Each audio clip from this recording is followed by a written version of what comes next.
పోయిన అత్తగారి కోసం కోడలి ఏడుపులా వర్షం ఆగాగి కురుస్తుంది. ఆనందు, 11 అవుతుంది. రేపు పరీక్ష హాల్లో నిద్ర వస్తే కష్టం. తెల్లవారుజామున లేపుతాను. ఇక పడుకో అని హరికేన్ లాంతరు ఒత్తి తగ్గించి కింద చాప మీద బొంతపరుచుకుంది లక్ష్మి. ఆనందు పుస్తకం పక్కన పెట్టి అమ్మ పక్కనే వేసుకున్న మడత మంచం మీద వాలాడు.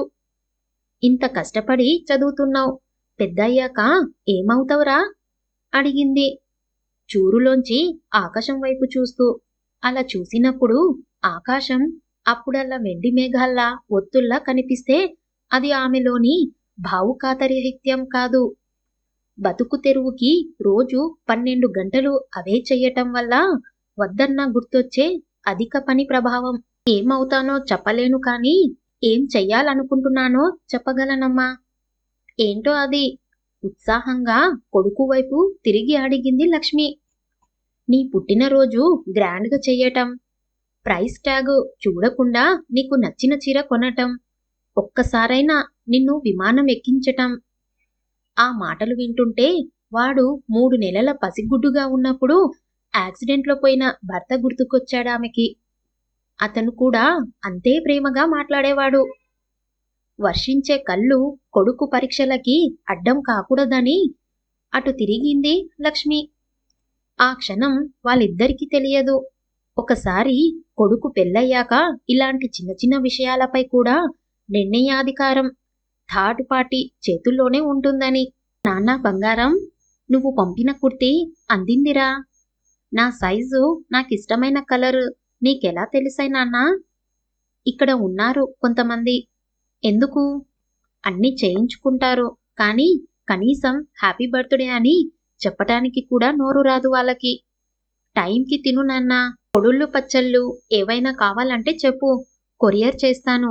ఓకే బంగారం, ఉంటాను. జాగ్రత్త అంటూ తన పుట్టినరోజుకి కొడుకు పంపించిన కుర్తీ చూసుకొని మురిసిపోతూ గాల్లో తేలిపోతుంది కస్తూరి. బాల్కనీలో పేపర్ చదువుతున్న ఆనందరావు నిర్లిప్తంగా నవ్వుకున్నాడు. బావా, ఇడ్లీకి చట్నీ మ్యాండేటరీ. అదే చట్నీ ఉప్మాకి ఆప్షనల్. అలాగే కొడుక్కి తల్లి రెస్పాన్సిబిలిటీ అయితే కోడలికి ఆబ్లిగేటరీ. ఇది ప్రతి ఇంట్లోనూ ఉండేదే. సర్దుకుపోవాలి తప్ప దీన్నేదో జాతీయ సమస్యలా చూడకు అన్నాడు ఆఫీస్ క్యాంటీన్లో టీ తాగుతూ సుబ్రహ్మణ్యం. అదేంట్రా అలా అంటావు? నాకు 3 నెలల వయసున్నప్పుడు మా నాన్న పోతే నా కష్టాలు పడి ఒంటరిగా నన్ను పెంచింది మా అమ్మ. అలాంటిది ఆమె ఇప్పటికీ ఒంటరిగానే ఉంటుంది. ఉద్యోగం వచ్చిన నెలలోనే మళ్ళీ ముహూర్తాలు లేవని కస్తూరి వాళ్ళ పేరెంట్స్ కంగారు పడితే నా పెళ్లి చేసింది. అదే నెల వేరు కాపురం. ఆ రకంగా కనీసం మొదటి నెల జీతం కూడా అమ్మ చేతికి ఇవ్వలేకపోయాను. ఆవిడ కూడా ఈ రోజుకి ఏమీ ఆశించింది లేదు. అలా అని పూర్తిగా వదిలేయలేనుగా. మా అమ్మని బాగా చూసుకోవటం తప్ప నాకు పెద్ద పెద్ద కోరికలేం లేవు అన్నాడు ఆనందరావు బాధగా. ఆవిడ పెద్దావిడ. ఎక్కడో అక్కడ బానే ఉన్నారు కదా. నీ కుటుంబం, పిల్లలు ముఖ్యం కదా అన్నాడు సుబ్బు. అదేం వాదనారా? కస్తూరి కూడా అంతే. ఇదంతా ఓ ప్రవాహనమాట. మన పేరెంట్స్ మన కోసం కష్టపడితే మనం మన పిల్లల కోసం కష్టపడాలి తప్ప మళ్ళీ వెనక్కి చూడకూడదంట. మొక్కలకి నీరు అవసరం కానీ చెట్టుకి అవసరం లేదంట. ఈ మధ్య వరుసగా వేప చెట్లని ఎండిపోతూ ఉంటే వాటికి కొద్దిగా నీరు పోస్తే మళ్ళీ చిగురిస్తాయని ఓ పెద్దాయన చెప్పటం పేపర్లో నువ్వు చదివే ఉంటావుగా. ఇప్పుడు చెప్పరా, చెట్టుకి నీరు పోయటం అనవసరమా? అవి అడక్కపోయినా పైకి చెప్పకపోయినా ఓ చెంబుడు నీరు పోస్తే వాటికి ఆయుష్ పెరుగుతుందిగా. అయినా బానే ఉండటం అంటే బతికుండటం కాదు కదరా. మాలో ఒక వ్యక్తిగా ఉండాలిగా. ఈ వయసులో ఆమె ఒంటరిగా ఊళ్ళో ఉండటం ఒక్కగానొక్క కొడుకుగా నాకు గిల్టీగా ఉంటుంది. నీకో విషయం తెలుసా? ఓ రకంగా ఇది జాతీయ సమస్యే అన్నాడు ఆనంద్ కొంచెం ఆవేశంగా. అదేలా? మొగాడు 20 ఏండ్లో చదువు ఉద్యోగాల వేటలో ఉంటాడు. 30లో కెరీర్, పిల్లలు, 40లో ఇల్లు, ఈఎంఐలు, సొసైటీకి తిరిగి ఏమైనా చెయ్యాలంటే అది 80లోనే సాధ్యం. అదే టైంలో తల్లిదండ్రులు కూడా 70లు దాటుతారు. కాబట్టి కొడుకు అవసరం చాలా ఉంటుంది. ఇలాంటి వయసులో ఇంట్లో మనశ్శాంతి లేకపోతే తిరిగి అవ్వటం మాట అటుంచి పరగడుపునే ల్యాబ్ల చుట్టూ తిరగాల్సొస్తుంది. నువ్వు చాలా ఎక్కువగా ఆలోచిస్తున్నావురా. లేదురా, అక్కడ మా అమ్మ, ఇక్కడ కస్తూరి బానే ఉండి ఉండొచ్చు. కానీ నన్ను మాత్రం నిత్యం వేధిస్తున్న సమస్య ఇది. కస్తూరి నీ కజిన్ కాబట్టి, నువ్వు నా చిన్నప్పటి ఫ్రెండ్ కాబట్టి చెబుతున్నా. పెళ్లికి విఘ్నేశ్వరుడి బియ్యం కూడా అంత ముందుగా కట్టారేమో. తన బర్త్‌డే వస్తే 6 ఏండ్ల ముందు నుంచే హడావుడి మొదలవుతుంది. మ్యాచింగ్‌తో సహా చీర 3 నెలల ముందే రెడీ చేసుకోవటం. ఆ రోజు ఎవర్ని పిలవాలి, ఎవర్ని పిలవకూడదు, రిటర్న్ గిఫ్ట్ ఏం కొనాలి, పోయినేడు ఎవరు ఏమిచ్చారు, వాటి విలువెంత, ఇలా ఎక్సర్సైజు నడుస్తుంది. ఇలా మీ చెల్లి ఎంతసేపు నేను, నా బర్త్‌డే, నా పిల్లలు, నా ఇల్లు అంటూ సెల్ఫ్ సెంట్రిక్‌గా ఉంటుంది. అదేం తప్పని అనటం లేదు. కానీ మా అమ్మ విషయం వచ్చేటప్పటికి దేనికి ఒప్పుకోదు. మన దగ్గరే ఉంచుకుందామంటే మీకేం, మీరు క్యాంపులంటూ ఊర్లమంటూ తిరుగుతారు. నేను చాకిరీ చెయ్యలేను అంటుంది.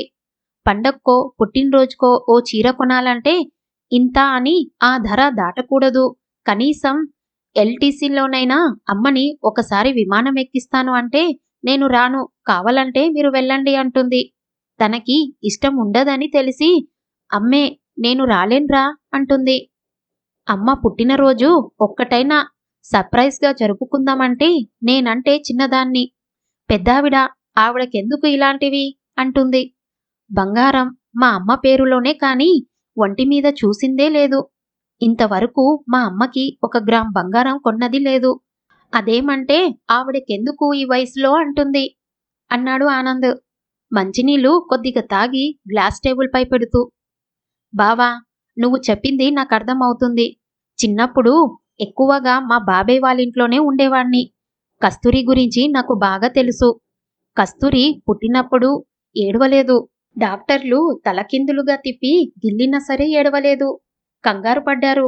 ఓ 10 నిమిషాల తర్వాత నర్సు జేబులో పక్క రూమ్ వాళ్ళిచ్చిన చాక్లెట్ బాక్సు తాలూకు గిఫ్ట్ వ్రాపర్ కస్తూరి చేతికి తగిలిస్తే అప్పుడు నవ్వింది.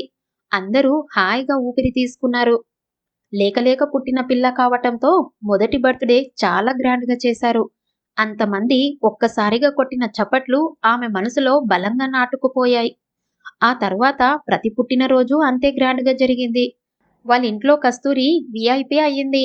అలా పుట్టినరోజు ఆమెకి ఓ అంబాషన్‌గా అంటూ ఉండగా, సుబ్బు, ఇక్కడ సమస్య కస్తూరి పుట్టినరోజు జరుపుకోవటం గురించి కాదు. తన గురించి తాను అంత శ్రద్ధ తీసుకుంటున్నప్పుడు మా అమ్మ గురించి, కనీసం నా గురించి కొంచెమైనా ఆలోచించాలి కదా! సరే, వదిలేయ్. నువ్వు మాత్రం ఏం చేస్తావ్? నా తిప్పలేవో నేను పడతాను అంటూ లేచి తన సీట్లోకి వెళ్ళిపోయాడు ఆనందరావు. చేసేదేం లేక సుబ్రహ్మణ్యం కూడా తన సెక్షన్‌కి వెళ్ళిపోయాడు. కస్తూరి దిగులుగా కూర్చుంది. ఆ రోజు తన పుట్టినరోజు. పోయినేడు భర్త పోవటంతో చేసుకోలేదు. ఓ 7 పోతే 3 ఏండ్లు పోతుందంటారు. ఇదేనేమో. బర్త్‌డే బ్లూస్‌తో ఆమెకి దుఃఖం తన్నుకొస్తుంది. భర్త ఫోటోకేసి చూసింది.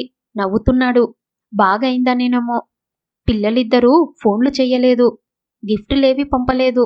పోతూ ఆయన గాని పిల్లలతో దూరాడా అనే అనుమానం భయంగా మారి కోపంగా ముగిసింది. ఒక్క క్షణం ఆ ఫోటో తీసేసి అటక మీద దాచేద్దామనిపించింది. టైం చూసింది. సాయంత్రం 4. పోనీ కొడుకులకి తానే ఏదో వంకతో ఫోన్ చేసి విషెస్ చెప్పించుకుందామా అంటే ఇప్పుడు వాళ్ళకి ఏ తెల్లవారుజామునో అవుతుంది. లేపితే విసుక్కుంటారు. అంతలో బెల్ మోగితే పనిమనిషి అయి ఉంటుందని నీరసంగా వెళ్లి తలుపు తీసింది. ఎదురుగా సుబ్రహ్మణ్యం. రా అన్నయ్య, చాలా రోజులైంది నిన్ను చూసి అంటూ తప్పుకొని లోపలికి ఆహ్వానించింది. సుబ్బు చేతిలో బట్టల కవర్ చూడగానే చిన్న ఆశ. ఏదైనా గిఫ్ట్ తెచ్చాడేమోనని ఆయన చిన్న అనుమానం. 1-2 సార్లు వాడు ఏదో సర్ది చెప్పబోతే తను వారించి మాట్లాడటం మానేసింది. అతను వస్తూనే నీకు పుట్టినరోజు శుభాకాంక్షలమ్మా అంటూ కవర్లోంచి చీర తీసి ఇచ్చాడు. అది చూడగానే ఆమె చిన్నపిల్లల్లా సంతోషపడింది. థాంక్స్ అన్నయ్య, ఈరోజు ఇక్కడే భోంచేసి వెళ్ళాలి అంది. పిల్లలు ఫోన్ చేశారా కస్తూరి? అడిగాడు సుబ్బు. లేదన్నయ్య, ప్రతి ఏడు నా పుట్టినరోజుకి ఇద్దరు ఏదో ఒక గిఫ్ట్ పంపిస్తూనే ఉండేవారు. పొరుగురులో చదువుతున్నప్పుడు, ఉద్యోగం చేస్తున్నప్పుడు, ఆఖరికి అమెరికా వెళ్ళాక కూడా. ఇదిగో మీ బావ పొయ్యి పిల్లల మీద వాలాడో ఏమిటో, వాళ్ళు కూడా నన్ను పట్టించుకోవటం మానేశారు అంది కళ్ళు తుడుచుకుంటూ. బావ పోయాక వాళ్ళ మీద వాలటం కాదమ్మా, ఉన్నప్పుడే వాలాడు. ఇప్పుడు వాలడానికి లేకుండా పోయాడు అన్నాడు సుబ్బు. అర్థం కానట్టు చూసింది కస్తూరి. నీ కొడుకులిద్దరూ ప్రతి ఏటా క్రమం తప్పకుండా నీకు బర్త్డే విషెస్ చెప్పటం, గిఫ్ట్ పంపటం వెనుక మీ ఆయన కష్టం నాకు తెలుసమ్మా అన్నాడతను బాధగా. అంటే? అనుమానంగా అడిగింది కస్తూరి. వాడే గిఫ్ట్లు కొని పిల్లలకిచ్చి నీకివ్వమని చెప్పేవాడు. వాళ్ళ హడావడిలో వాళ్ళుండి ఒక్కోసారి విసుక్కునేవాళ్ళు. ఏంటి డాడీ ఇదంతా? నువ్వే ఇచ్చుకోవచ్చుగా అనేవాళ్ళు. దానికి వాడు, నేనిస్తే అది బాధ్యతరా, మీరిస్తే ప్రేమ, మీ అమ్మకి నేనివ్వటం కంటే మీరిస్తేనే ఎక్కువ సంతోషం అనేవాడమ్మా. వాడు ఇదంతా చేసింది నువ్వు మారాలని కాదు, ఓ తల్లికి జరిగిన లోటు మరో తల్లికి జరగకూడదని. నీ కొడుకులు వ్యక్తపరిచిందంతా ప్రేమ కాదు, వాడు వ్యక్తపరిచినంత మాత్రాన ప్రేమ లేదని కాదు.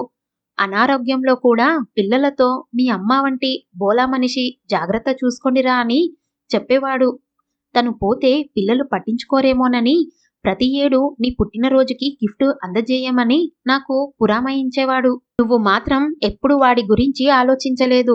వాడు కూడా నీ కోసమే బతకాలి అన్నట్టు ఉండేదానివి. నువ్వే గొప్ప, అందరూ నన్ను గుర్తించాలి, నిన్నే పొగడాలి. సైకాలజీలో దీన్నేమంటారో తెలుసా?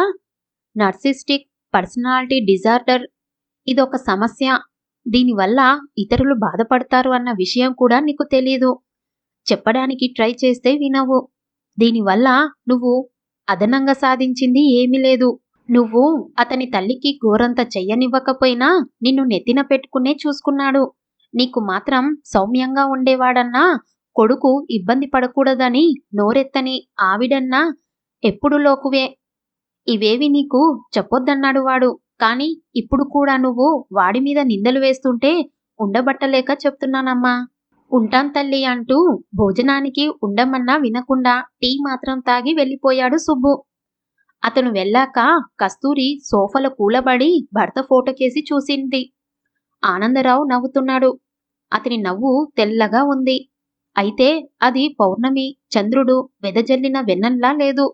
నిలువెత్తు దుఃఖాన్ని పూడ్చిపెట్టిన పాలరాతి ఫలకంలా ఉంది. బతుకున్నప్పుడు చాలాసార్లు లోలోపల ఏడ్చే ఉంటాడు. అతని తల్లికి చీర కొనాలంటే తను గీసి గీసి డబ్బులు ఇచ్చినప్పుడు ఏడ్చే ఉంటాడు.